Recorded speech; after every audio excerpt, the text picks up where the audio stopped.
The Child Abuse Prevention and Treatment Act defines child abuse and neglect as the act or failure to act by any parent or caretaker who is responsible for a child under the age of 18 that results in the maltreatment of a child.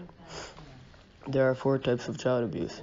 Physical abuse is inflicting or allowing someone to inflict physical injury other than by accidental means. This includes shaking, beating, biting, kicking, punching, and burning. Neglect is the failure by the parent or caregiver to provide food, clothing, or shelter. It also includes abandonment, inadequate supervision of a child by a parent or caregiver.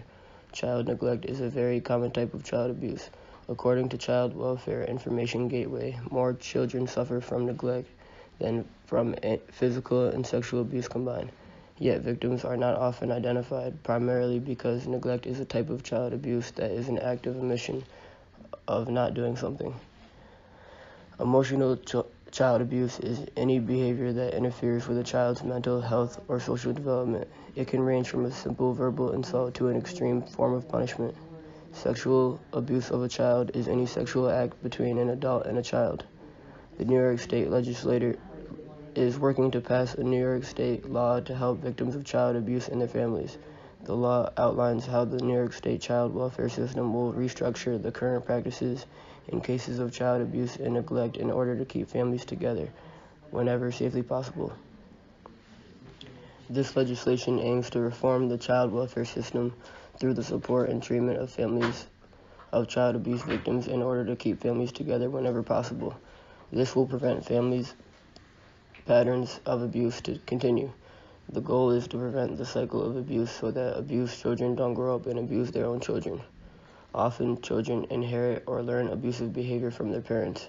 When they grow up, they abuse their own children, and it passes on from generation to generation. Children who come to the conclusion that the abuse inflicted onto them was justified become abusive parents in more instances than those children who believe that the abuse done to them was justified. According to the article, An in-depth insight into child abuse and its impact on personality of victims, research shows that 30% of the children who were abused in their childhood grow up to become abusive parents. On the other hand, only 2 to 3% of all persons turn out to be abusive parents. Children brought up in an abusive environment may take on abusive behavior as a basis for bringing up their own children. Yet the greater portion of abused children does not develop into abusive parents or guardians. An important factor of whether or not an abused child grows into an abusive adult depends on whether the child comprehends that the behavior was incorrect. This legislation aims to reform the child welfare system through the support and treatment of families of child abuse victims in order to keep families together whenever possible. This will prevent family patterns of abuse to continue, reduce the misuse and overuse of foster care, and will cut the rate of removal, and significantly increase the use of kinship care, which is placement with family or sometimes close family friends. The first